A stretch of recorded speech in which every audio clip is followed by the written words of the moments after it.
بسم اللہ الرحمن الرحیم۔ السلام علیکم ناظرین، میرا نام ناصر حسین شاہ ہے اور آپ دیکھ رہے ہیں اردو دنیا۔ پلازما پہلے یہ خیال کیا جاتا تھا کہ نظام شمسی کا بیرونی حصہ ہلا پر مشتمل ہے۔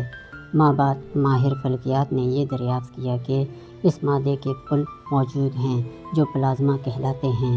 پلازما کو کبھی کبھار مادے کی چوتھی حالت بھی کہا جاتا ہے۔ مادے کی 3 دریافت شدہ حالتوں یعنی ٹھوس، مائع اور گیس کے علاوہ قرآن پاک اس مادے کی موجودگی کا ذکر دریافت درج ذیل آیت مبارکہ میں فرماتا ہے کہ سورہ احقاف آیت 3 ما خلقنا السماوات والأرض وما بينهما إلا بالحق وأجل مسمى والذين كفروا عما أنذروا معرضون۔ جس نے آسمان اور زمین جو کچھ ان کے درمیان ہے بنایا۔ کسی کے لیے یہ سوچنا بھی مزاح کا خیز ہوگا کہ اس حقیقت کا انکشاف 1400 برس پیشتر کر دیا گیا تھا۔ کائنات کی وسعت پذیری 1925 عیسوی میں امریکی ماہر فلکیات ایڈون ہبل نے ایک مشاہداتی ثبوت پیش کیا جس کے تحت یہ انکشاف کیا گیا تھا کہ تمام کہکشائیں ایک دوسرے سے دور ہٹتی جا رہی ہیں، جس سے یہ نتیجہ اخذ کیا جا سکتا ہے کہ کائنات وسعت پذیر ہو رہی ہے، پھیل رہی ہے۔ دنیا کی وسعت پذیری کا نظریہ اب ایک ثابت شدہ سائنسی حقیقت کی شکل اختیار کر چکا ہے۔ یہ ایک مسلمہ سائنسی حقیقت بن چکی ہے۔ قرآن پاک کا کائنات کی نوعیت کے بارے میں جو کچھ فرماتا ہے وہ قرآن پاک کی درج ذیل آیت مبارکہ سے عیاں ہے۔ سورہ زاریہ آیت 47 والسماء بنيناها بأيد وإنا لموسعون۔ اور ہم نے سماوی کائنات کو قوت یعنی زبردست توانائی کے ذریعے پیدا کیا اور ہم ہی اس کائنات کو مسلسل وسعت پھیلاؤ دینے جا رہے ہیں۔ عربی لفظ لاموسعون کا ترجمہ بطور وسعت دینے والے درست کیا گیا ہے اور یہ کائنات کی وسعت پذیری کو ظاہر کرتا ہے۔ ایک عظیم ماہر فلکیات اسٹیفن ہاکنگ اپنی کتاب a brief history of time میں تحریر کرتا ہے کہ یہ انکشاف کہ کائنات وسعت پذیر ہو رہی ہے 20ویں صدی کا ایک دانشورانہ انقلاب تھا۔ قرآن پاک نے کائنات کی وسعت پذیری کا ذکر اس وقت فرما دیا تھا جب کہ حضرت انسان نے ایک ٹیلیسکوپ ایجاد کرنی بھی نہ سیکھی تھی۔ کچھ لوگ یہ اعتراض کر سکتے ہیں کہ قرآن پاک میں علم فلکیات کے بارے میں بیان فرمائے گئے حقائق کوئی حیران کن امر نہیں ہے، کیونکہ عربی علم فلکیات کے میدان میں دسترس رکھتے تھے اور وہ اس میدان میں ماہر تھے۔ وہ لوگ درست سوچتے ہیں اور وہ علم فلکیات کے میدان میں عربوں کی دسترس کو تسلیم کرتے ہوئے حقیقت کا اظہار کرتے ہیں۔ تاہم یہ لوگ یہ محسوس کرنے میں ناکام رہتے ہیں کہ قرآن پاک عربوں کے علم فلکیات کے میدان میں دسترس حاصل کرنے سے صدیوں پہلے نازل ہوا تھا۔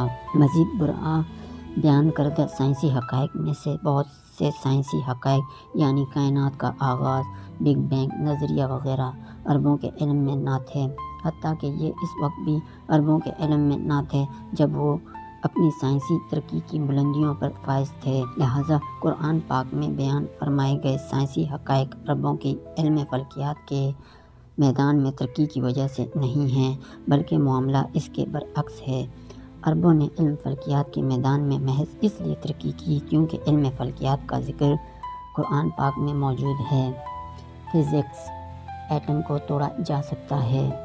قدیم وقتوں میں ایک جانی پہچانی تھیوری، ایک معروف و مشہور نظریہ بنام تھیوری آف ایٹمزم مشہور تھا، اس کو شرف قبولیت حاصل تھا اور ماہرین کی اکثریت اسے تسلیم کرتی تھی۔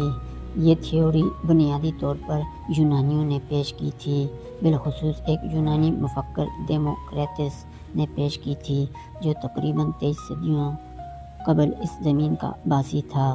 ڈیموکریٹس اور اس کے بعد آنے والے لوگ یہ تصور کرتے تھے کہ مادے کی سب سے چھوٹی اکائی ایٹم ہے۔ قدیم عرب بھی اسی تصور پر یقین رکھتے تھے۔ عربی الفاظ ذرا عام طور پر ایک ایٹم کے لیے استعمال ہوتا تھا۔ آج کے دور میں جدید سائنس اس حقیقت کو ثابت کر چکی ہے کہ ایک ایٹم کو توڑنا بھی ممکن ہے۔ ایٹم کو مزید توڑا جا سکتا ہے۔ یہ 20ویں صدی کا ایک کارنامہ ہے۔ 14 صدیاں پہلے یہ نظریہ عربوں کی بھی ایک انہونی بات محسوس ہوتی تھی۔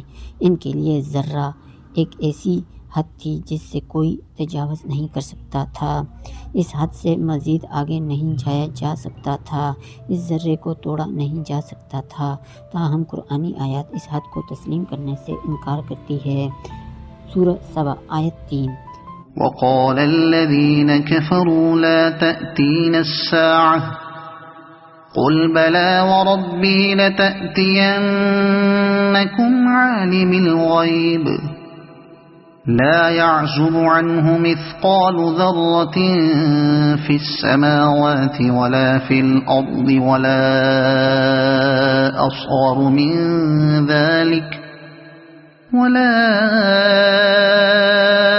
أصغر من ذلك ولا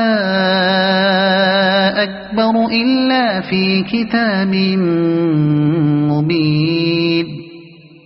اور کافر بولے ہم پر قیامت نہ آئے گی۔ تم فرماؤ کیوں نہیں، میرے رب کی قسم بے شک ضرور تم پر آئے گی۔ غیب جاننے والا اس سے غائب نہیں، ذرہ بر کوئی چیز آسمانوں میں اور نہ زمین میں اور نہ اس سے چھوٹی اور نہ بڑی مگر ایک صاف بتانے والی کتاب میں ہے۔ یہ آیت مبارکہ اللہ تعالیٰ کے عالم کل ہونے کی بھی خبر دیتی ہے، تمام خبروں کے بارے میں اس کے علم کی خبر دیتی ہے، خواہ وہ چیزیں ظاہری چیزیں ہوں یا مخفی چیزیں ہوں۔ یہ آیت مبارکہ مزید فرماتی ہے کہ خدا ہر چیز سے باخبر ہے، بشمول جو کچھ ایٹم ذرے سے چھوٹا ہے یا بڑا ہے۔ لہٰذا یہ آیت بخوبی اس امر کو ظاہر کرتی ہے کہ کسی چیز کے لیے یہ ممکن ہے کہ وہ ایٹم ذرے سے بھی چھوٹی ہو اور وہ وجود پذیر ہو۔ یہ حقیقت جدید سائنس نے حال ہی میں دریافت کی ہے۔